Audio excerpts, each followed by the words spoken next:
जेन आयर एक बहुत well written romantic fiction है, रोमांटिक नॉवल है, बट इस कंप्लीट नैरेटिव के अंदर एक पॉइंट आता है जिसको mostly and I genuinely believe most of the readers पढ़ते हुए नैरेटिव फ्लो के अंदर इग्नोर कर देते हैं, उसके ऊपर ज़्यादा सोचते नहीं हैं।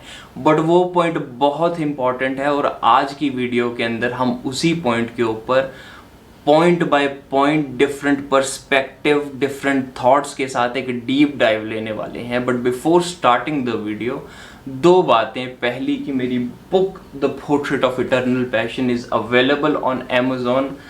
If you want to see how love and even lost love can redeem a person to great artistic heights, this book is meant for you, this story is meant for you. The link is down in the description below, go give it a check. And दूसरी बात, comment section में जाओ और तुम्हारी जो current reading progress है वो share करो ताकि और लोग मोटिवेट हो सकें to read more. Now coming back to the video about Jane Eyre. The very first time जब मैंने जेन आयर पढ़ी थी 2019 में, I still remember I really enjoyed this narrative. बहुत ही कोजी नैरेटिव था और फीवर टाइम में मुझे बहुत रिलीफ दे रहा था समवेयर। बट मेरे को एडमिट करना पड़ेगा कि उस टाइम पे मैंने भी इस पॉइंट पे इतना नहीं सोचा। आई वॉज शॉक्ड कि ओके ऐसा कुछ भी है, बट चलो नैरेटिव के साथ कंटिन्यू करते हैं। But recently I felt that जब मैं अपनी प्रोफेसर से बात कर रहा था और ये नॉवल बीच में आ गई and we discussed about it and it made me feel a little bit disgusted कि ये तो मैंने सोचा नहीं उस पॉइंट पे। And that point is about Bertha Mason. जब ये रेवलेशन होता है कि मिस्टर रॉचेस्टर की ऑलरेडी एक वाइफ है जो एटिक में बंद है, एंड कहीं ना कहीं आई फील कि हम लोग इस पे इतना सोचते नहीं, हम इस चीज़ को बहुत साइड लाइन कर देते हैं। एंड इस चीज़ को उसी तरह साइड लाइन किया जाता है जिस तरह डोमेस्टिक वायलेंस हमारे किसी नेबर के घर पे हो उसको साइड लाइन कर दिया जाता है, या ऐसी और भी बहुत प्रॉब्लम्स होती हैं जो हम अपने आसपास होते हुए देख रहे हैं। बट हम उस चीज़ को इग्नोर कर देते हैं यही सोच के कि हमें क्या लेना देना। एंड वहीं पे करेज इंपॉर्टेंट हो जाती है जो मैंने पिछली वीडियो में बात की थी स्मॉल थिंग्स लाइक दीज के साथ। एंड आज इसी चीज़ को मैं रेज करना चाहता हूँ जेन आयर के थ्रू।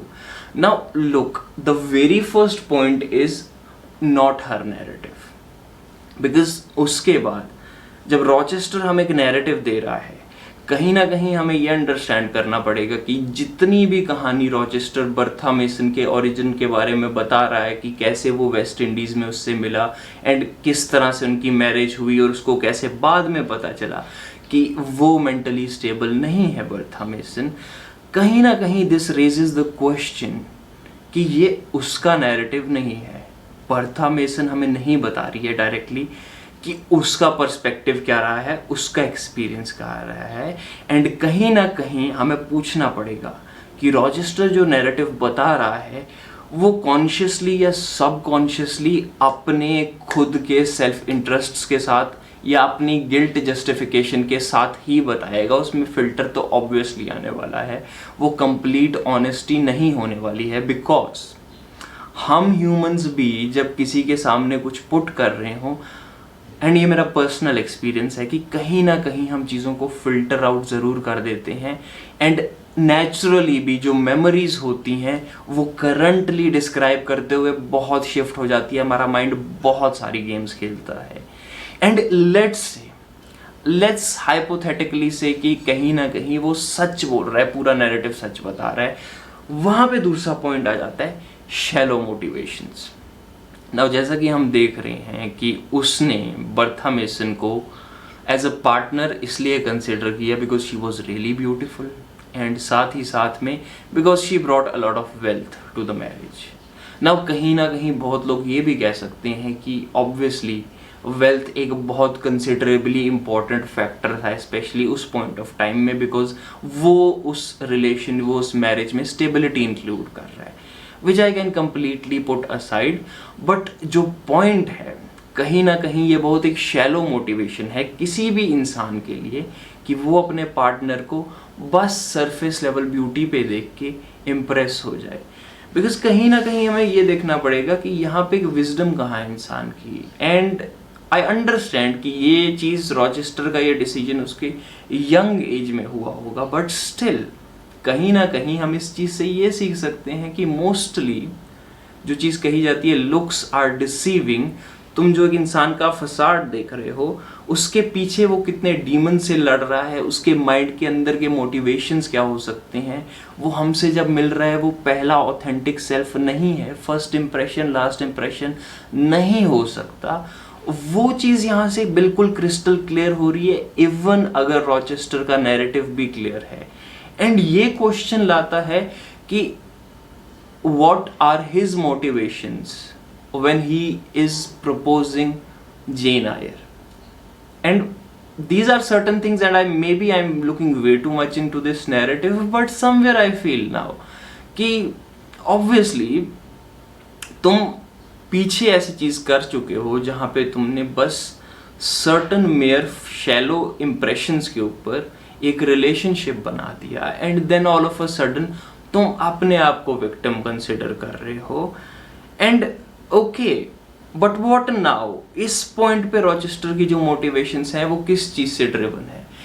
एंड उसके बाद let's even forgive him for that कि यूथ था, शैलो मोटिवेशंस थी, उसने इतना सोचा नहीं होगा। बट अगर उसका नैरेटिव भी सच है और यूथ में उसकी शैलो मोटिवेशंस भी थी, उसके बाद एक बहुत इंपॉर्टेंट पॉइंट आता है which is not in sickness only in health.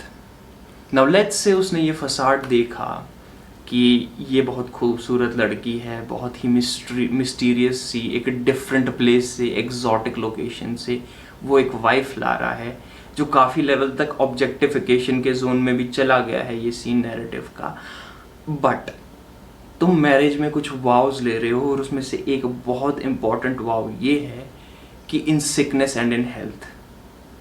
But here is the thing, अब क्योंकि वो इंसान मेंटली स्टेबल नहीं है, लेट्स से वो बहुत ज़्यादा क्या बोलते हैं उसको, ऑफेंसिव, बहुत ज़्यादा हार्मिंग पर्सन है, बट दैट डजेंट मीन तुम उसको एटिक में बंद कर दोगे। I don't find any excuse in that कि तुम किसी इंसान को एटिक में बंद कर दो, बिकॉज यहाँ पे ये पॉइंट आता है कि I know a lot of people, नहीं lot of people नहीं बोलूँगा, but I know few people real life में who have such partners, गिनती में ही है but I know them, कुछ बड़े हैं, कुछ थोड़ी एज प्रॉक्सिमिटी में हैं who have such partners and genuinely they have taken accountability कि ठीक है, now this is my partner, I have to make peace with that and I try my best कि मैं उस पार्टनर के साथ ये ज़िंदगी जितनी डिग्निटी के साथ बिताऊं, उसको अपनी लाइफ में इंक्लूजन में रखूं, वो बहुत इम्पॉर्टेंट है। ऐसा नहीं कि मैं उसको एक एटिक में बंद कर दूं या एक कमरे में बंद रखूं, ये नहीं कि मैं खुद दुनिया एक्सप्लोर करूं, डेली रोज़मर्रा की ज़िंदगी जीऊं एंड उसको आइसोलेट कर दूं। I don't know, but I am somewhere optimistic कि एक इंसान अगर इंसेन भी हो चुका है, मे बी तुम उसको ठीक नहीं कर सकते, बट एट लीस्ट उसको एटिक में आइसोलेट करके, अलग से रख के तुम उसको और मिजरेबल ज़रूर बना दोगे। That is what I feel. And recently जब मैंने इसके बारे में इतना सोचना शुरू किया, I came across this one book by Jean Rhys which is Wide Sargasso Sea, and I am going to read this book because ये कहानी एक प्रीक्वल है बर्था मेसन की ओरिजिन की, जो कहीं ना कहीं उसके पर्सपेक्टिव से नरेट की गई है। And that would be a real experimentation to understand कि एक इंसान जिसका नैरेटिव, जैसे मैंने बोला, बताया ही नहीं गया उसके माउथ से, अब अगर हम उसकी ओरिजिन स्टोरी पढ़ रहे हैं, उसकी ओरिजिन से प्रेजेंट मोमेंट पे आ रहे हैं, तो कहीं ना कहीं that would be a good approach. So I would also recommend you guys कि अगर वक्त मिले यान रीस की wide Sargasso sea, do give it a try. With that being said, video पसंद आई तो लाइक करो ताकि और लोगों तक पहुंच सके एल्गोरिदम के थ्रू। कमेंट सेक्शन में अपने विचार बताओ, सब्सक्राइब करो और लिटरेचर फिलॉसफी रिलेटेड वीडियोस के लिए। एंड या बुक ज़रूर चेकआउट कर लेना डिस्क्रिप्शन से। जस्ट अ रिमाइंडर, किसी दोस्त के साथ ये वीडियो शेयर करो जिसके लिए ये वीडियो वैल्यूएबल हो सकती है। I'll see you in the next video. Till then, enjoy your life best possible ways. Be reasonable, read more, and peace.